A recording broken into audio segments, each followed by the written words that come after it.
again, Psalm 85.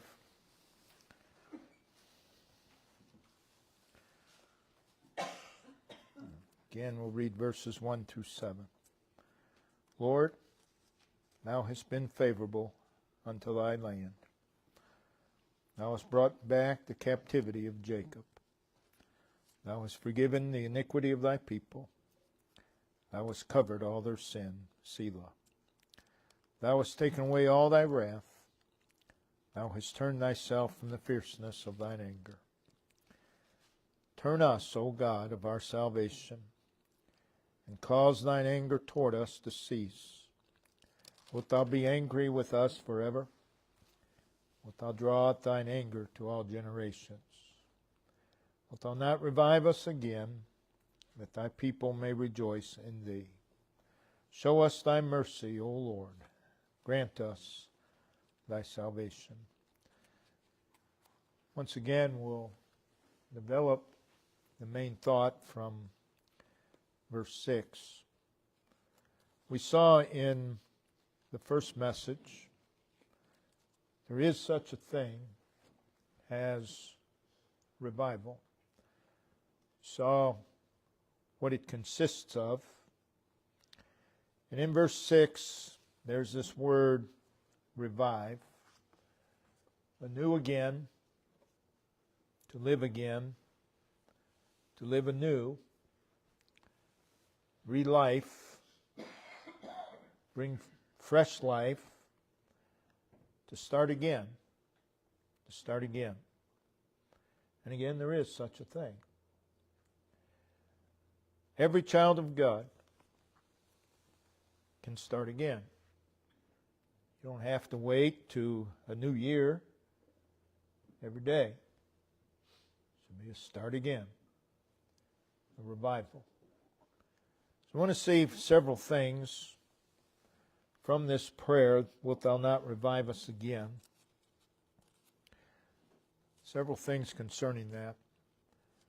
Number one, the psalmist believed that this revival was possible. Not only possible, but possible in their lives. So not only is there such a thing as a revival from God, it is a possibility. It is a real possibility in the lives of God's people. Revival is a visible actuality. And it can happen in and to us. It's a real thing. The revival that we spoke of in the last message is possible right now for each and every child of God to experience. We live in a time, and it's always been there, but we live in a time when worldly mindedness, covetousness, prayerlessness, selfishness, idolatry, apathy, spiritual waywardness, pride, ingratitude, bitterness, wrath, anger, jealousy, pettiness, spiritual immaturity, spiritual instability, what I call habitual hypocrisy. These things have engulfed the lives of many of God's people. But there is not only such a thing as revival. It's possible. And it's possible right now to each child of God. So at this present moment, when so many of God's people are being courted by the world, drawn to the world, and so many have had their hearts stolen, and they've fallen victim to a sin-sick society, and their spiritual interest and their spiritual conviction has been swallowed up by an Antichrist world. And when so many individuals and marriages and homes and churches are being robbed and brought to ruin, there's not only such a thing as revival, but it's possible. And it's possible right now in our individual lives and collectively as a body of Christ. And it's a great need. At the present moment of spiritual distractions, and the distractions grow by the hour, when the world has a death grip upon the hearts of so many of God's people, and when many of God's people have more interest in the world than they do God, they are more willing to invest in the world than they are in God. And they have more invested in the world than they do in spiritual things. And they have their priorities in the world rather than spiritual matters. And they are more dictated by the world than they are the spiritual. There is such a thing as revival. And it's possible right now. And in this day when so many of God's people are more characterized by unbelief than they are by faith, more characterized by worry than they are assurance, there is not only such a thing as revival, but it's possible. And the psalmist realized that. And that's what led him to pray. Secondly, the psalmist realized that God was the source of revival. There is such a thing as revival. It's possible right now. And if it does happen, it will come directly from God. And it will be the work of God. All true reviving comes from God. It's always of God. There is no man, there is no church that can manufacture a revival. There is no man, there is no church that can create or legislate a revival. It is of God. It is of God. No amount of human ability can bring about a revival. No amount of human planning can bring about a revival. Again, I've preached in many so-called revival meetings, and the churches that hold them, there's a lot of planning. Nothing wrong with planning for a meeting. But revival is beyond the planning of man. It's beyond the methods. It's beyond the calculations of man. No amount of messages, no amount of personalities or expense can create or bring about a revival. If it happens, it'll be all God. God is the source of revival. And it's real. And it is a right now possibility. But it comes only from God. And it will always be the work of God. It will always be the result of the outpouring of God. It will always be the result of an inner working of God. Again, we can attend services every day of the week. That does not replace an inner working of God. And just because we sit in the house of God does not guarantee an inner working of God. You cannot have revival without an inner working of God, without a stirring from God. It's the inner movement, it's the exertion of God within us. And I cannot be convinced that you can have an inner moving and an inner exertion of God and be unimpacted. Don't buy that. If there is an inner working of God, an inner exertion of God, life is impacted at that very moment. An inner disturbance of God. And there is such a thing. There is such a thing as revival, and it is a real possibility. And it comes from God. That should get the attention of every child of God. That should interest every child of God. There is such a thing as revival, and it's possible. That ought to interest me. That ought to interest every child of God. Thirdly, the psalmist from these words in verse 6 felt a need for revival. They felt a need.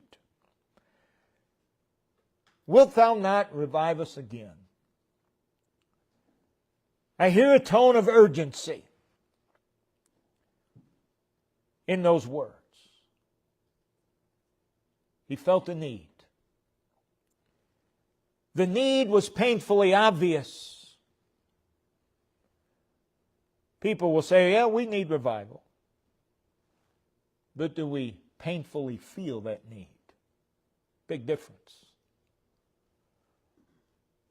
I believe that prior to God reviving a people, God reveals the need of such. And it becomes painfully obvious. The truth is, there isn't a second of the day that we do not need reviving somewhere to some degree. Not a second. This is obvious from the very meaning of the word, revive. Again, as we said earlier, it means to restore,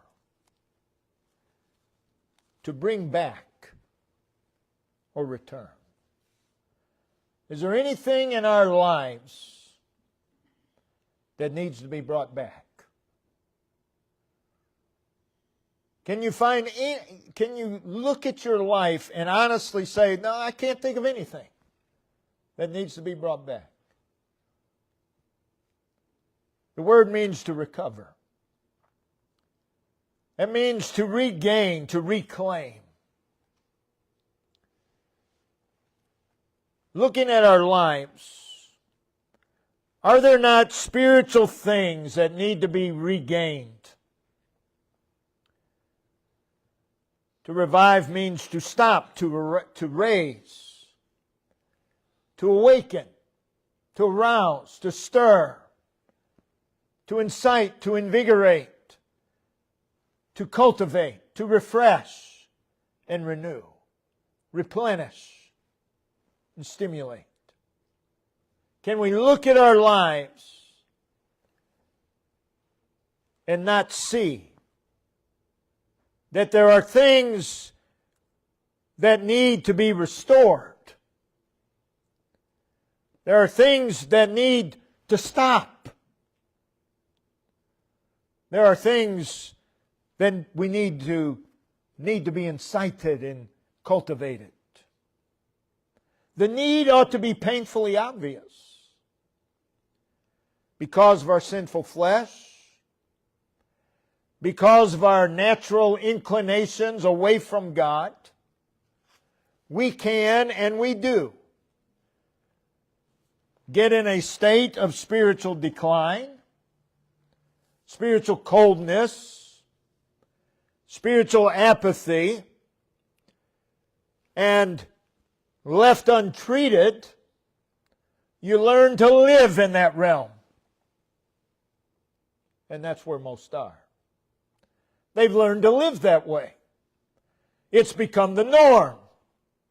So they don't even feel the urgent need. This is what I'm used to.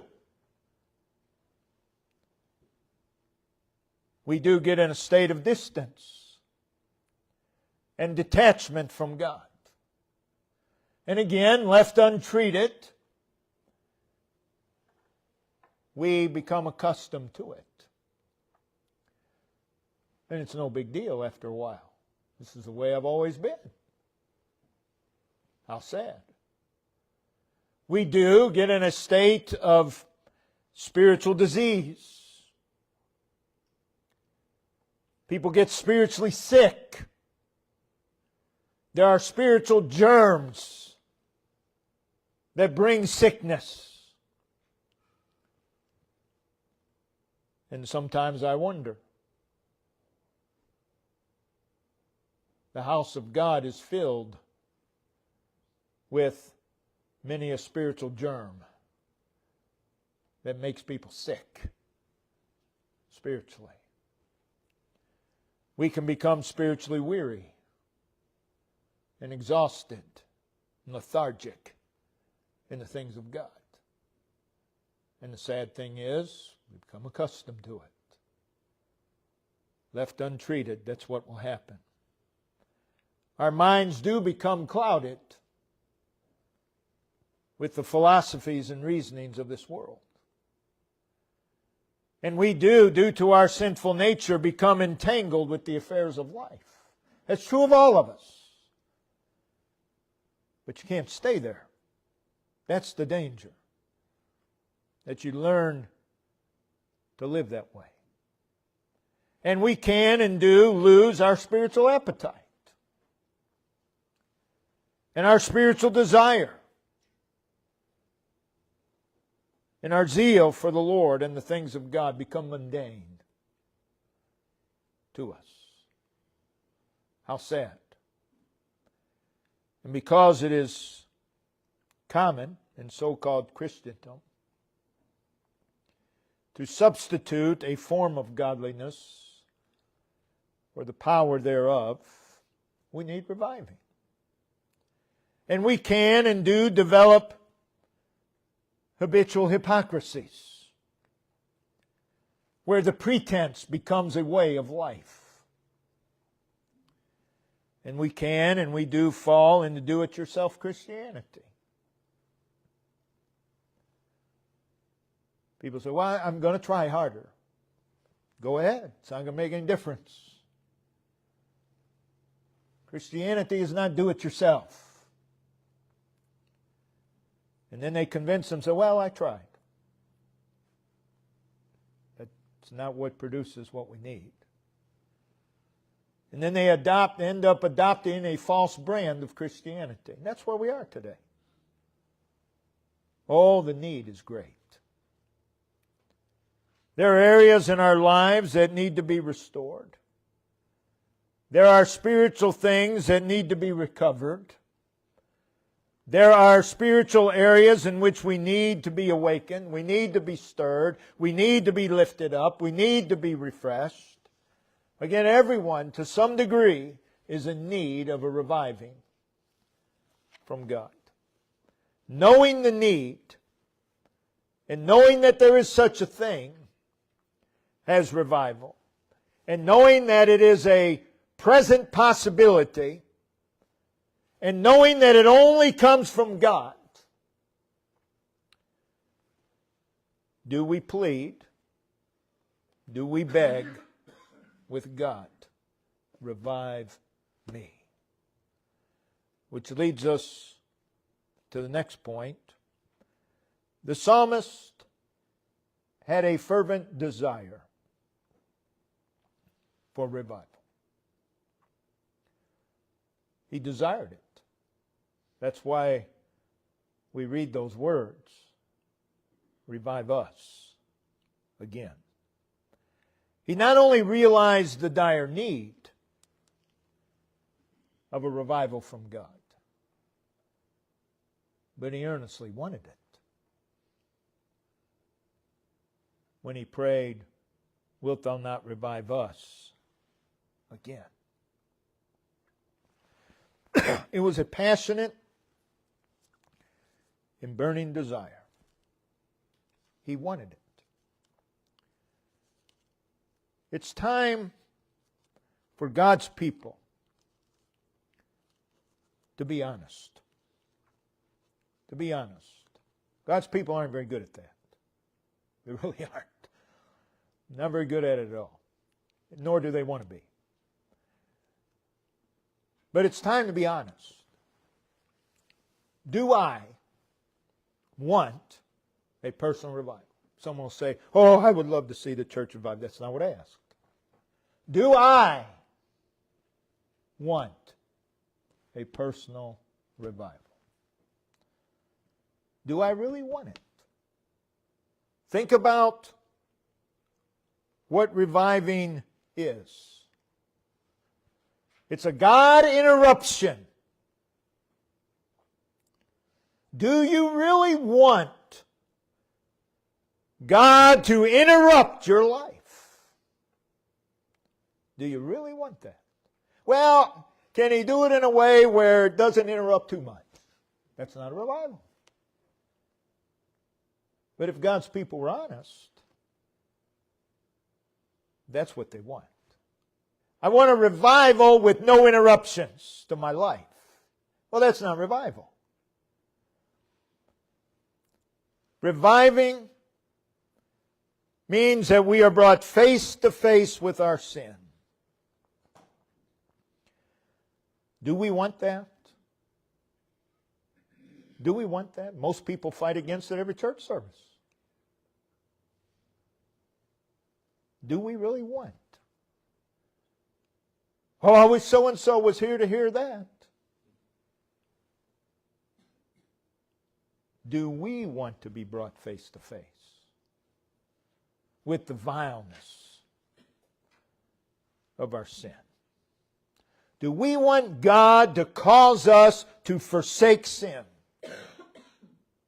To cause us. Do we want God to turn us and cause us to flee from our sin? See, I'm convinced today. There's no doubt in my mind.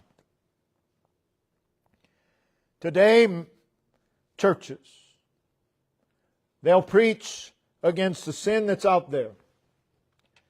And then the people, oh, our preacher, he's hard on sin. As long as he doesn't preach on the sin in here. Now it's different. The sin out there really has little effect. We need to take care of our sin. But God's people don't have any problem hearing preaching of sin that they're not guilty of, probably aren't ever going to be guilty of.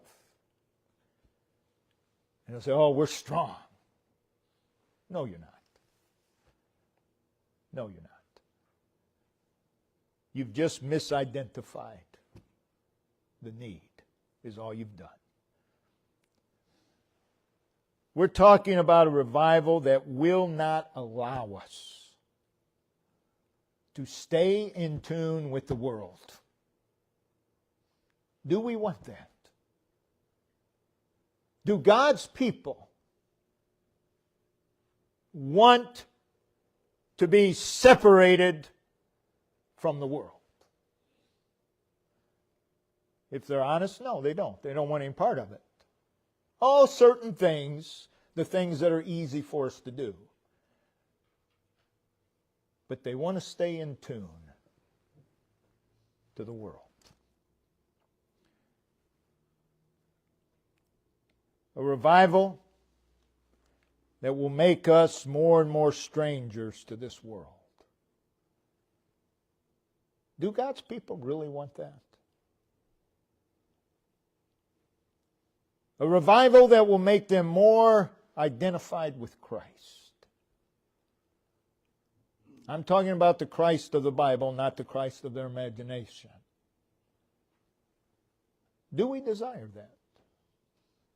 There's no question we need revival. Almost everyone would agree with that. But the question must be answered, do I want it? Now that's going to require some honest searching. Are we willing to plead with God for revival? Again, the question is not, do I need a revival? But do I want a revival in my life? And I almost think, I'm not sure, but I almost think that I would rather God's people stand up and say, you know what, Brother Dan, I could care less if I had revival in my life, than just keep going through the motions, pretending. Again, I'm not sure, but I'm almost sure that I'd rather God's people just stand up and say, I'm not interested. I'm just not interested in that, rather than going on with the facade, fooling themselves. Does my heart ache for personal reviving? How often do I plead for such? How persistent am I in pleading? How desperate are we in seeking revival from God? Are we willing to beg God? Lord, the whole church needs reviving, but start with me. Please start with me. Are we willing to beg God? Again, we need to make honest heart examination. What is the course? What is the direction of my heart? Truthfully, what is it? What is the direction and the course of my spirit? What is the course and direction of my mind? What is the course and direction of my spiritual activities? Most, if they're honest, would have to say, well, they're getting less and less all the time because I've got this and this and this and this. And why is that? Because you're more interested in those things. And you bring those things into your life. And you get rid of what matters. That's what God's people do. What is the condition of my faith?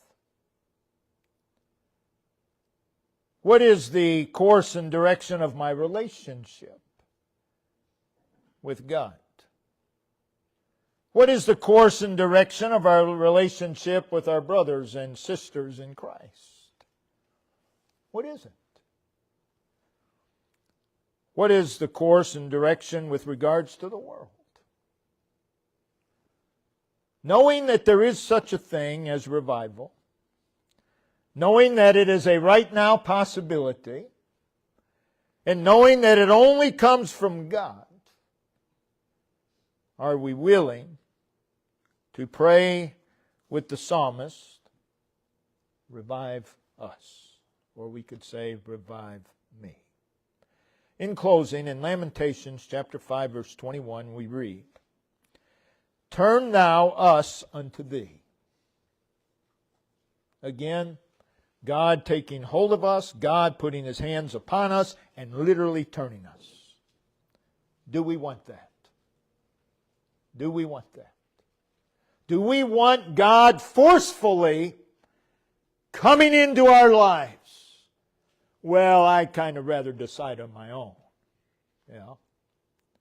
Do you want God to forcefully come in and turn you unto Him. That's revival. He goes on and says, O Lord, and we shall be turned. Renew our days as of old. That's revival. Do we desire revival? That's what the psalmist desires here in Psalm 85 and verse 6. When people pray for revival, when a church prays for revival prior to a so-called revival meeting, how do they pray? It's usually in the collective sense. That's easy.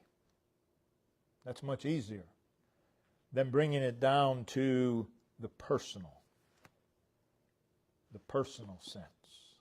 And that's where it's got to be. That's where it's got to be. Churches, I don't know about other denominations, but I'm pretty sure they're just as bad shape as our churches, if not worse. But it's sad. Because it doesn't have to be that way. And you can't blame it all on the times. That's a cop-out. That's a cop-out. That's easy. Well, it's because of the times in which we live. No, it's because God's people have sin in their lives and they refuse to deal with it. That's the reason. Quit being dishonest. We want to say to God's people, be honest. God help us. People talk about living in these days. You would think, if that ever gets a hold of them, it would cause them to want reviving even more. Because that's how you become effective in the world spiritually. You've got to be revived. Not just fall into the rut of the world. And that's where we are. And I've been watching it now for 50 years. And it just keeps on progressing. Keeps on getting worse. And most of God's people are okay with it. They really are. When it gets right down to it, man, we're okay with it. At least still come to church. Don't get anything out of it. Doesn't do anything for me, but I'm there. God help us to want a true God working within. Brother David, if you'd come and